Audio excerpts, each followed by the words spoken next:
Aloha, I'm Momi Awo, born and raised in Pu'unene, Maui. My dad was Walter Porras. My mom, Ilonia Pa'u Rossetti. And my early years were in Pu'unene, where life was very simple, but I have very wonderful memories of my childhood. Surrounded by family, my grandparents, lots of aunties and uncles, cousins. Also in Kahului, where my mom's parents lived. So lots of family there too. We grew up really more in the Hawaiian way. I'm retired from Lili'uo Kalani Trust, where I was a social worker for 30 years and just loved my work there, working and serving the Queen, and retired in 2020. Ho'oponopono is really a way of life, I feel.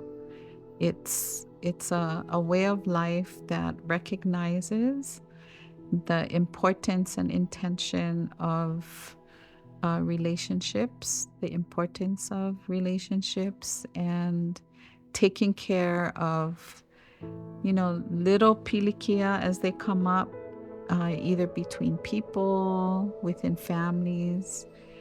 And it's a recognition of the importance of relationships and keeping those relationships good, so that the interactions between people, between family members especially, is something that is taken care of, so that we're not keeping any misunderstandings, miscommunication, anything that could interfere with that loving, caring relationship between people. Ho'oponopono is not a cure-all for every pilikia that there might be.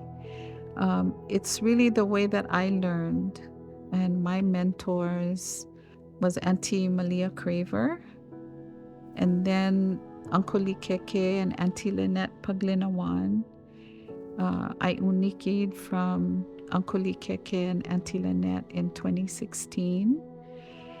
And what Ho'oponopono is a way for people to be able to be open, to have oia'i'o, to be absolutely truthful. That opens the pathway for forgiveness and releasing of entanglements that interfere with relationships. There has to be a willingness between people to want to Ho'oponopono, to really restore that relationship. And people aren't always ready for different reasons. I find that within families, it works very, very well, because there is a commitment to one another. There's this level of love and care that is very deep. And it involves shared ancestors, shared family members who are no longer here, but living, their uhane lives in another plane, but we have access to them, their guidance and their help. It doesn't always serve every single situation, but when people are ready and when they want to restore loving relationships, it's very effective. First, Ho'oponopono is not just a human process, but it's a spiritual process. So a belief in a higher power is essential. A belief in the mana of spirituality. And spirituality is not the same as a religion, or it's not limited to the structure of a religion, but it's really that connection to a higher power beyond ourselves, and the recognition that we have access to that higher power in order to help, to guide and help us. Yeah, so a haku ho'oponopono is that person who can be a family member, often is a family member, but recognized within a family as someone who is respected by the ohana, and who, I guess, is able to maintain a level of neutrality in terms of being able to ask questions, to be able to guide the family members toward talking about, revealing those things that are interfering with the relationship. Haku Ho'oponopono also has to know themselves very, very well. One of the key pieces of my training is to know thyself. And it's not just self-reflection, but it's really a critical look at what are the things that I have as a person inside that either triggers that I might have, things that might upset me, things that I have in my life, in my past, that might be interfering with the ability to remain as a helper to the family. So, in order to know thyself, you have to really examine. And sometimes it can be a painful process. It can be also very freeing in terms of realizing what are the things within me, my strengths, those areas that I have to work on in order to be an effective haku, so that I can help the family ask questions. And it's not giving the family the answer. It's not giving the family the resolution to whatever problem they might be having, but it's really to guide them toward their own recognition of where the problems are, their contributions, either by doing something, saying something, or not doing something and not saying something that contributed to the problem. So being able to guide the family toward that process and help them come to that place where they want to forgive and be forgiven. This way of recognizing the importance of relationships, I think, go beyond just the human relationships, but it is really the connection and relationship to natural elements that we have, the places that we go, the places we identify with, the places that have memories, that we hold dear. And so in Ho'oponopono, especially I would say right now, today, it is the training as haku that we have that can offer the ability to help people just process and to listen. So it's not to ho'oponopono a problem, but it's really to allow people to share, to process what their own experiences are, to deal with the grief, the loss, the pain, the suffering people have gone through and are still going through. So it can be helpful for the individual and to family members to process what their experience was. Not that they have to ho'oponopono in terms of forgiving people or the situation, but I think in time, those kinds of opportunities will be helpful, I believe. There are people who might feel guilty, might have some self-blame about what they didn't do enough of, what they should have done, what they could have done. And all of those things can interfere with a person's mental health. So I think, without having all the answers, because I think these things will reveal itself as time goes on. And it's really up to people to decide and to come to a place where they are ready to receive help. They're interested and recognize that they want to do better. They want to feel better. But it's a matter of waiting for people to be ready. You know, the way that I see it, it's not compartmentalized. It's not something separate, but it's really looking at the whole, like a holistic way of seeing life and ourselves. And so, when I think about mental health as a Hawaiian, one of the first things that rises for me is relationships with people, healthy relationships within my family. Family relationships are essential to our mental well-being, and relationships beyond just the family, but it's friendships, other people in our lives who help us, to reassure us. They might be there to acknowledge the ways that we're doing well, people we trust. So it's relationships with people that's essential to, as a Hawaiian, I feel.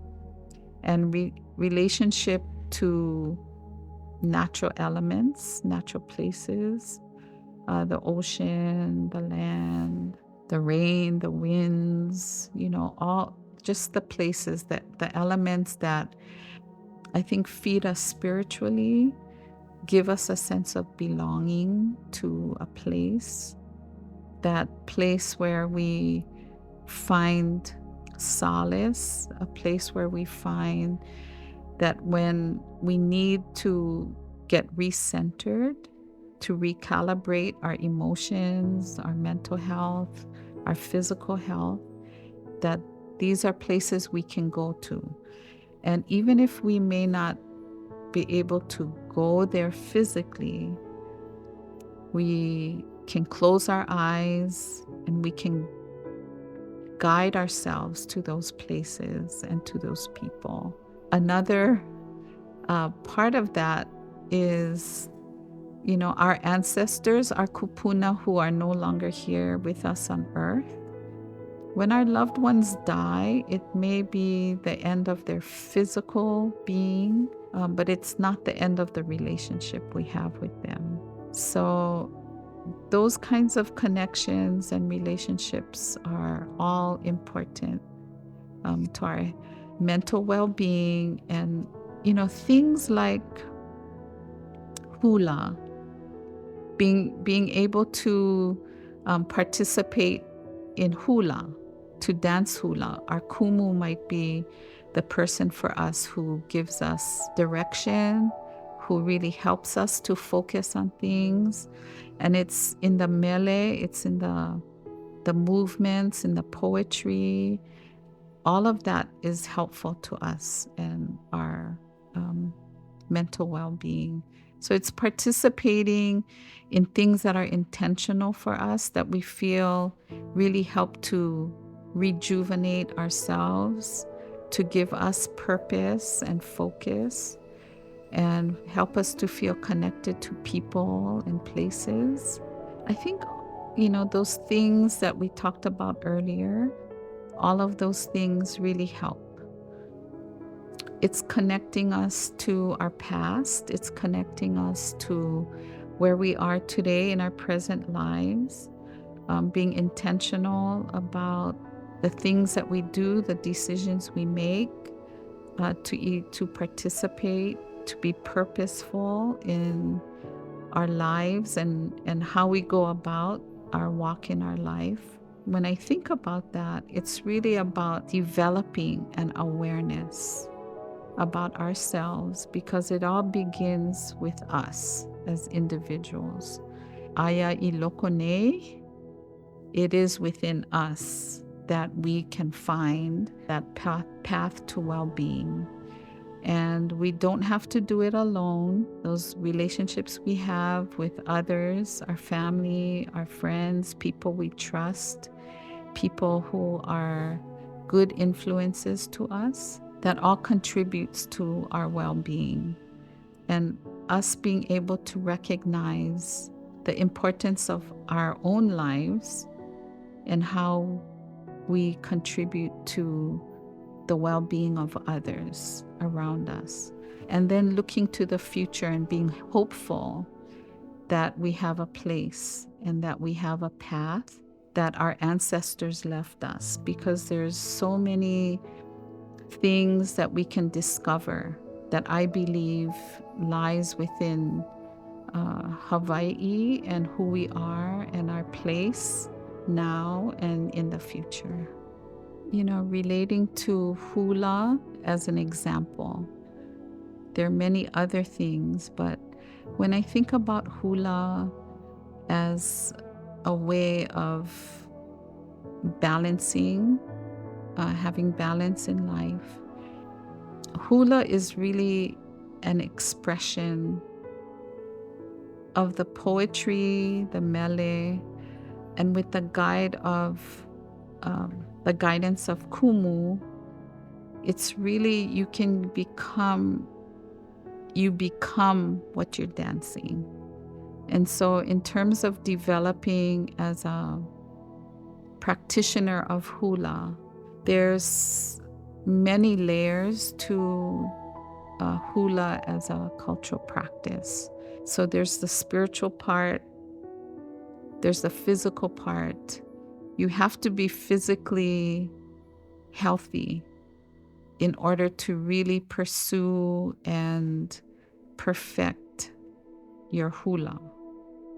And one of the things that you learn in hula is the healthy practices of physical well-being, emotional well-being, spiritual well-being. And it connects us to the people, whoever was the hakumele. If you do research, it can take you on a path of discovery about the origins of a mele, the history of that place, so many things that